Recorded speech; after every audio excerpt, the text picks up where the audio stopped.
Good morning student. आज हम लोग क्लास 10th का 8वां चैप्टर त्रिकोणमिति देखेंगे, जिस चैप्टर का नाम है त्रिकोणमिति का परिचय।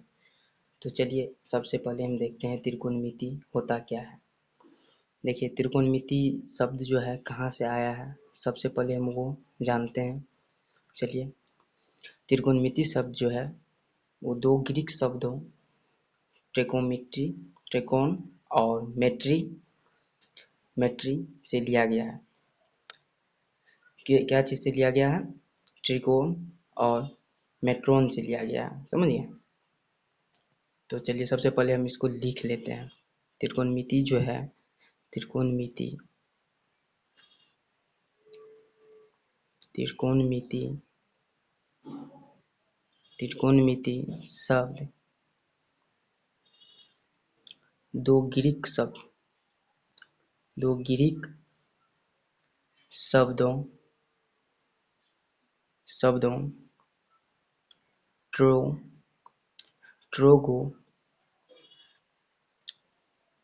मतलब ट्रोगोनोन का अर्थ होता है क्या? त्रिकोण। ट्रोगोन का अर्थ होता है क्या? त्रिकोण। और मेट्रोन और दूसरा क्या होता है? मेट्रोन का मतलब होता है क्या? जो माप से लिया गया है। देखिए त्रिकोणमिति शब्द जो है दो ग्रीक शब्दों ट्रोगोन और मेट्रोन से लिया गया। क्या से चीज से लिया गया है? ट्रोगोन से और मेट्रोन से।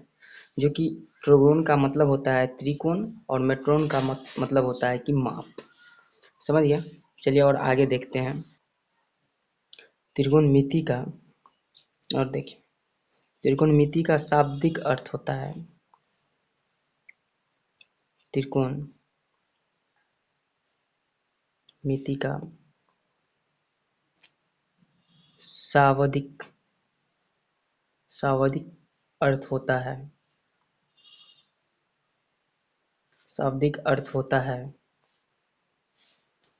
है कि तीनों त्रिकोण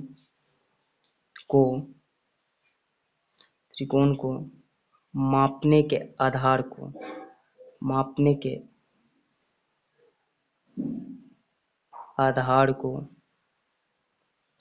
को त्रिकोणमिति कहते हैं। क्या कहते हैं?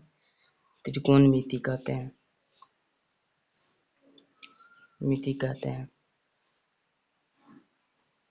त्रिकोणमिति कहते हैं। इसे वर्तमान में गणित की उस शाखा के रूप में परिभाषित किया गया है जो कोण से संबंधित है। इसको जो है एक और जैसे कि बोलते हैं वर्तमान में, मतलब कि आधुनिक काल में, मतलब कि अभी के समय में एक गणित की उस शाखा से परिभाषित किया गया है। गणित का उस शाखा से परिभाषित किया गया है जो कि कोण से संबंधित है। जो कि क्या चीज? कोण से संबंधित है। चाहे किसी कोई भी कोण ले लीजिए, उस कोण के आधार को ही त्रिकोणमिति कहते हैं। समझ गए ना? चलिए लिख लेते हैं। ये जो हो गया हमारा ये थ्योरी क्लास है, समझ गए ना? इसमें हम उसके बारे में पढ़ेंगे, जानेंगे, समझेंगे।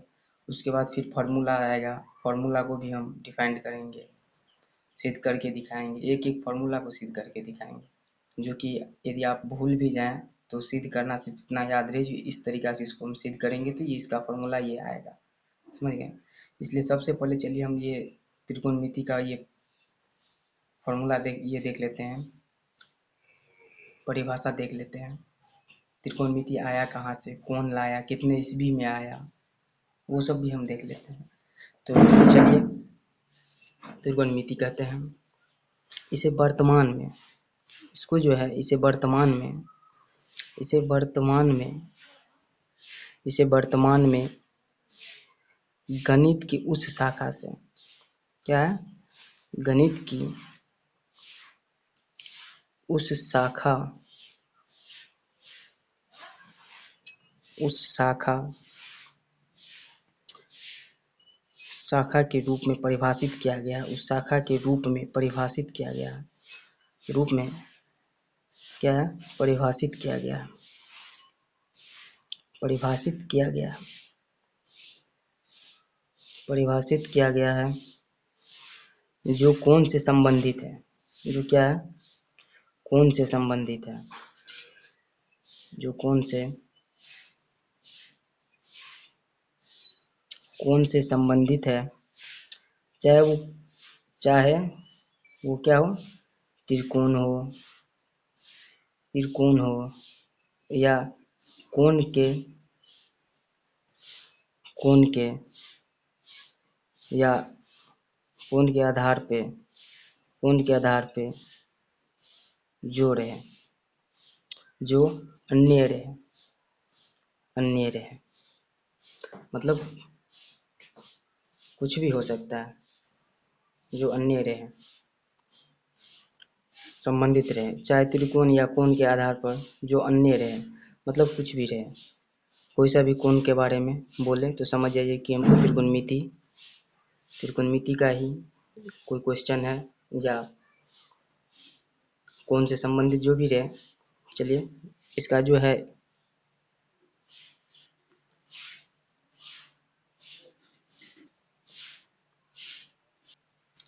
एक ये मोस्ट इम्पोर्टेंट है, मोस्ट इम्पोर्टेंट नोट है, इसको नोट में लिख लीजिए, मोस्ट इम्पोर्टेंट है, मोस्ट इम्पोर्टेंट, इसको नोट में लिख लीजिए। त्रिकोणमिति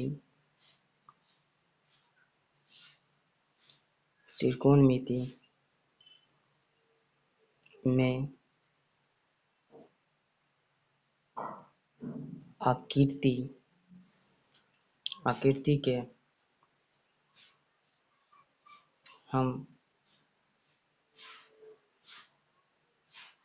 हम एक त्रिभुज के क्या है, त्रिभुज के तीन कोणों के बारे में अध्ययन करते हैं, तीन कोणों के बारे में अध्ययन करते हैं,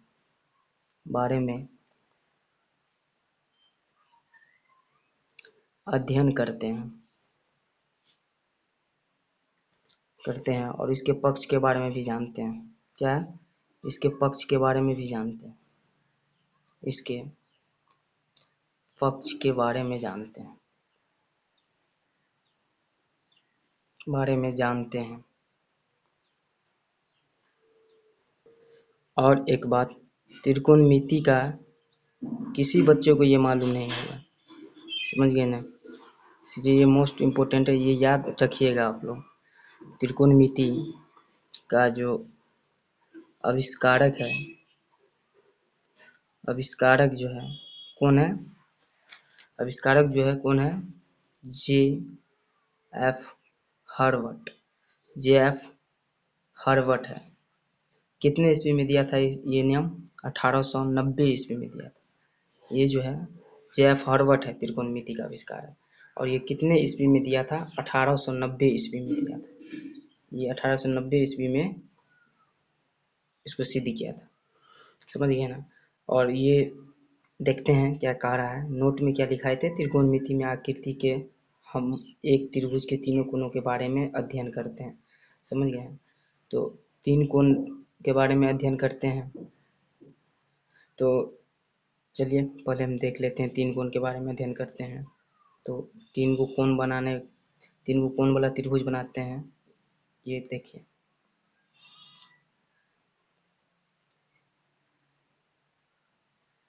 ये बन गया तीन कोण वाला त्रिभुज। ये त्रिभुज को हम क्या कहते हैं, समकोण त्रिभुज कहते हैं। इस त्रिभुज को हम कहते हैं समकोण त्रिभुज, समझ गए। चलिए मान रख लेते हैं, चलिए एक तीनों कोण का नाम रखते हैं।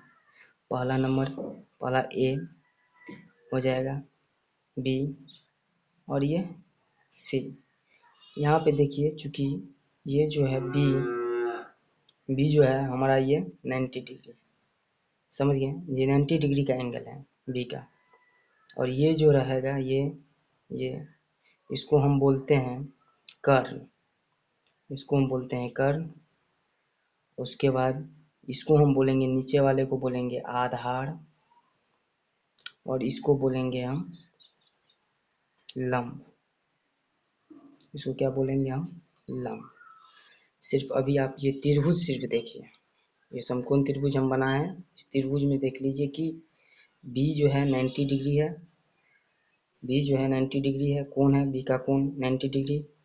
उसके बाद ये सी हो गया आपका, ये ए हो गया, और ये जो होगा इसको हम कर्ण बोलेंगे, इसको हम आधार बोलेंगे, और इसको हम लंब बोलेंगे। ठीक, चलिए इतना सिर्फ आप देख लीजिए, आकृति इसका देख लिए जी किस टाइप से रहे, किस टाइप का रहेगा आकृति। उसके बाद चलिए आगे हम इसका थोड़ा अनुपात देख लेते हैं, अनुपात देख लेते हैं। उसके बाद जो है आपका ये सर्वसम्मिकाएँ भी देख लेंगे, मतलब आइडेंटिटी बोलते हैं उसको इंग्लिश में। ठीक, तो आइए पहले हम वो अनुपात के बारे में देख लेते हैं, अनुपात क्या है। उसके बाद जो है हम आपको इसका वैल्यू भी हम बताएंगे जो किस तरीका से क्या करना है। यदि कर्ण रहेगा, लंब रहेगा तो आधार कैसे निकलेगा, आधार यदि रहेगा तो लंब कर्ण कैसे निकलेगा, यदि तीनों रहेगा, यदि दो रहेगा कोई एक तो एक निकालना है। उसके बाद यदि ए का जो है, ए का सामने वाले भुजा आधार हुआ, उसके बाद बगल में जो रहेगा संलग्न वो कौन सा भुजा होगा, कर्ण क्या है, ये सब बारे में हम बाकी बारी बारी से देखेंगे। तो सबसे पहले चलिए हम त्रिकोणमिति का अनुपात पहले देख लेते हैं। देखिए त्रिकोणमिति का अनुपात, इसको इंग्लिश में हम ट्रिकोमेट्रिक रेशियो भी बोलते हैं। इसको इंग्लिश में हम क्या बोलते हैं? ट्रिकोमेट्री रेशियो। तो चलिए लिखते हैं, उसके बाद हम समझेंगे भी क्या है। चूंकि एक त्रिभुज, एक त्रिभुज, चूंकि एक त्रिभुज के तीन भुजाओं, त्रिभुज के तीन भुजाओं में साइन रहेगा, कोसाइन के अलावा, साइन कोसाइन के अलावा 6, साइन कोसाइन के अलावा 6 संबंधित या सम्मिलित, संबंधित या सम्मिलित अनुपात होते हैं। क्या होते हैं? अनुपात होते हैं। देख लीजिए एक बार फिर से, एक त्रिभुज की तीन भुजाओं में साइन कोसाइन के अलावा 6 सम्मिलित अनुपात होते हैं। 6 सम्मिलित अनुपात होते हैं। अब कौन कौन से होते हैं चलिए आज देख लेते हैं।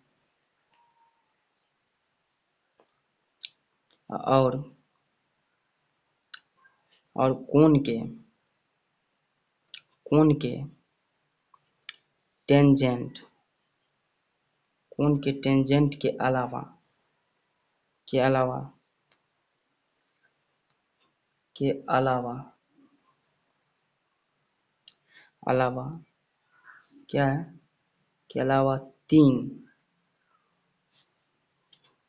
के अलावा तीन अन्य ट्रिगोनोमेट्रिक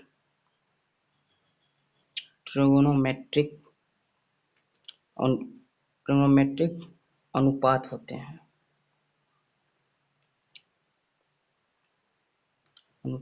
हैं। यहाँ जो है एक त्रिभुज के तीन भुजाओं में साइन कोसाइन के अलावा 6 सम्मिलित अनुपात होते हैं। इसमें 6 सम्मिलित अनुपात होते हैं। उसके बाद देखिए कोण के, और कोण के टेंजेंट के अलावा 3 अन्य ट्रिकोमेट्रिक अनुपात होते हैं, मतलब त्रिकोणमिति का अनुपात होते हैं। 3 और अन्य होते हैं। 3 और कौन अन्य होते हैं चलिए हम बारीक बारीक से देख लेते हैं। कौन होते हैं? जो कोसेक, कोसेंट और सेकेंड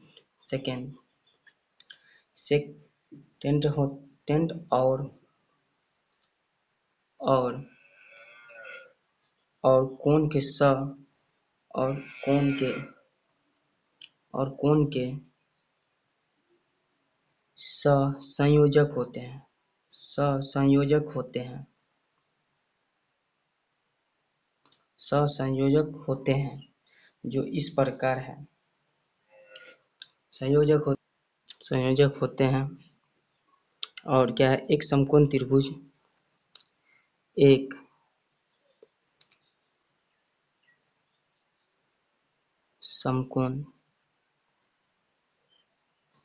समकोण त्रिभुज के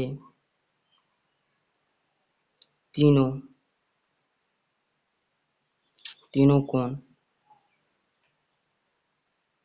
एक साथ मिलकर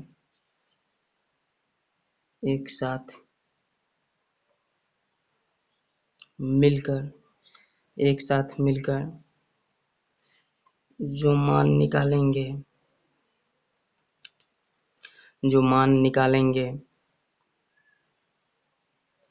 निकालेंगे वो क्या होगा, वह त्रिभुज का अनुपात होगा।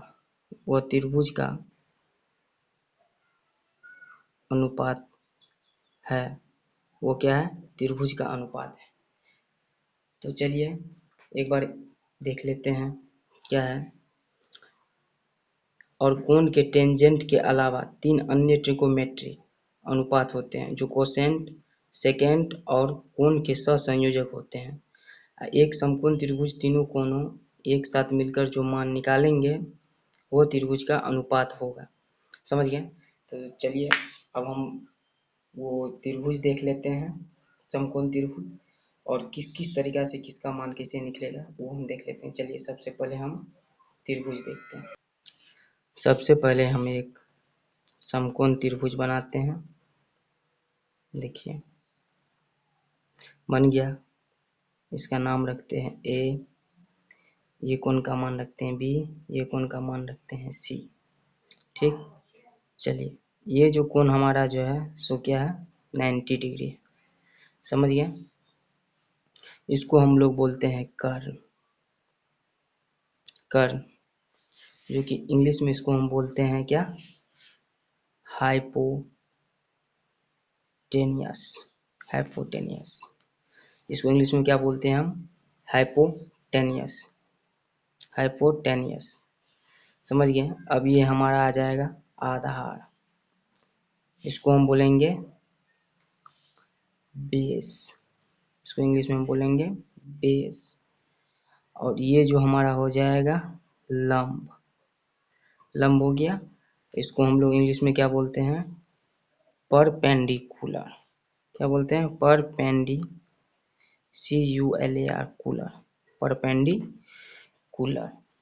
समझ गए? इसको हम क्या बोलते हैं, परपेंडिकुलर। इसको हम बोलते हैं बेस, इसको बोलते हैं हाइपोटेनियस।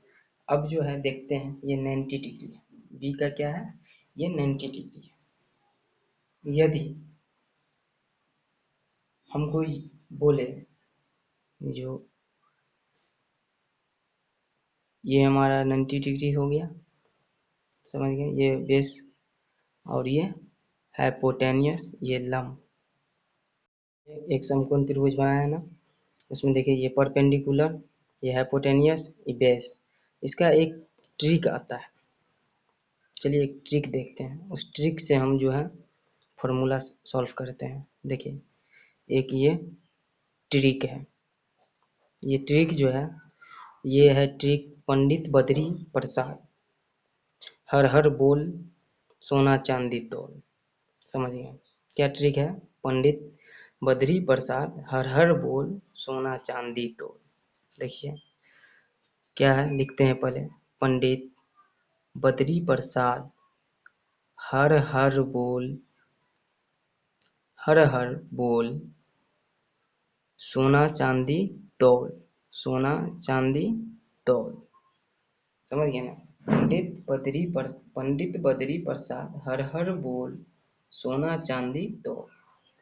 चलिए ये जो हमारा सोना चांदी तोल मतलब कि SCT जो है, ये SCT का मतलब हुआ सोना चांदी तोल का मतलब हुआ सोना, मतलब क्या, साइन। चांदी मतलब कॉस, तौल मतलब 10, समझ गया। और ये जो हमारा है पंडित बद्री प्रसाद हर हर बोल सोना हर हर बोल। तो देखिए ये जो P है परपेंडिकुलर मतलब लंब, B जो है बेस मतलब आधार, फिर ये P जो है परपेंडिकुलर, समझ गए। ये H जो है hypotenuse, H hypotenuse, B base. चलिए तो सबसे पहले ये जो हमारा है साइन, साइन थीटा का जो मान होगा वो क्या होगा, साइन थीटा, साइन थीटा क्या होगा, इसको हम जो है एक बट्टे में कर लेते हैं, समझ गए। समझ जाइए जो कि ये है हम मेरा और ये नहीं है, बस ये दोनों को आप भूल जाइए, ये दोनों को आप भूल जाइए, बस इसको याद रखिए। पहला क्या है यहाँ पे सोना चांदी तोल मतलब क्या, साइन, साइन जो है तो साइन का वैल्यू निकालेंगे, साइन थीटा बराबर क्या है ये P by H, P by H मतलब क्या परपेंडिकुलर, थीटा ये हमारा B है, बी का जो यदि निकालेंगे बी का मान 90 डिग्री है, बी कितना है 90 डिग्री है, बी जो है 90 डिग्री है मतलब साइन ए का जो मान निकालेंगे थीटा, तो क्या होगा परपेंडिकुलर, परपेंडिकुलर बाय हाइपोटेनियस मतलब क्या परपेंडिकुलर हमारा हो गया लंब, लंब बटा क्या हाइपोटेनियस मतलब कर्ण। देखिए हमारा साइन थीटा का जो फॉर्मूला है वो बन गया, क्या होता है साइन थीटा बराबर लंब बटा कर्ण मतलब परपेंडिकुलर बाय एच हाइपोटेनियस। अब चलिए ये दूसरा देखते हैं, दूसरा क्या है साइन है, दूसरा क्या है हमारा साइन है, दूसरा क्या सॉरी दूसरा क्या है हमारा कॉस, कॉस थीटा। चलिए अब इसको याद रखिए, अब ये दोनों को भूल जाइए, क्या है बी बटा एच, क्या है बी बटा एच मतलब क्या जो बेस बटा हाइपोटेनियस मतलब बेस क्या आधार, आधार बटा हाइपोटेनियस मतलब कर्ण, आधार बटा कर्ण क्या हुआ आधार बटा कर्ण। अब जो ये 10 है 10 क्या आ जाएगा, अब ये 10 का मान 10 थीटा, 10 थीटा का मान क्या होगा, 10 थीटा का मान क्या होगा B by P by B, P by B. इसमें तो ये दोनों का दोनों तो रख लिए, अब एगो ये बच गया है ना, ये दोनों बच गया, एक ये बच गया, क्या बच गया है पी बाय बी मतलब क्या परपेंडिकुलर बाय बेस, परपेंडिकुलर मतलब लंब, लंब बाय आधार। अब देखिए ये 3 हमारा ये हो गया, अब ये उसके बाद कितना होगा और ये 3 होगा अनुपात वाला, समझ गए ना, एक 3 और होगा, तो 3 क्या सब होगा चलिए देख लेते हैं। सबसे पहले होगा 10, चलिए 10 का जो उल्टा होता है 10 का उल्टा जो होगा 10 का उल्टा क्या हो जाएगा कॉट होगा, 10 का उल्टा होगा कॉट, तो कॉट कॉट थीटा होगा 10 का उल्टा, तो कॉट थीटा का जो वैल्यू निकालेंगे तो क्या होगा जब 10 का उल्टा कॉट हुआ तो इसका भी उल्टा हो जाएगा, क्या हो जाएगा बी बाय पी मतलब क्या आधार, आधार बटा लंब, आधार बटा क्या हो जाएगा लंब हो जाएगा। अब पांचवा चलिए देखते हैं, पांचवा जो होगा कॉस, अब कॉस का उल्टा क्या होगा, कॉस का उल्टा होता है क्या है सेक, कॉस का उल्टा क्या होगा सेक थीटा, तो इसका फॉर्मूला भी उल्टा हो जाएगा, क्या हो जाएगा एच बाय पी मतलब क्या हाइपोटेनियस बाय बेस, तो हाइपोटेनियस का हिंदी क्या होता है, हाइपोटेनियस का हिंदी होता है कर्ण, कर्ण बटा बी मतलब आधार, ठीक। अब जो है लास्ट हमारा बच गया है, क्या है लास्ट छठा, लास्ट जो है साइन, साइन का उल्टा क्या होता है, साइन का उल्टा होगा cosec, cosec theta, cosec theta है। अब कोसेक थीटा जो साइन का उल्टा क्या है, साइन का उल्टा फॉर्मूला क्या हो जाएगा एच बाय पी हो जाएगा, मतलब हाइपोटेनियस बाय परपेंडिकुलर। हाइपोटेनियस क्या होगा? कर्व। परपेंडिकुलर क्या हो जाएगा? लंब। लंब इसको बोलते हैं सम्मुख या सम्मुख, सम्मुख भुजा लंब को। उसके बाद आधार को बोलेंगे हम संगलन भुजा। चलिए उसके बाद हम आगे, इतना तो हो गया ना। अब ये जो हो गया बस इतना फॉर्मूला आप याद रखिए।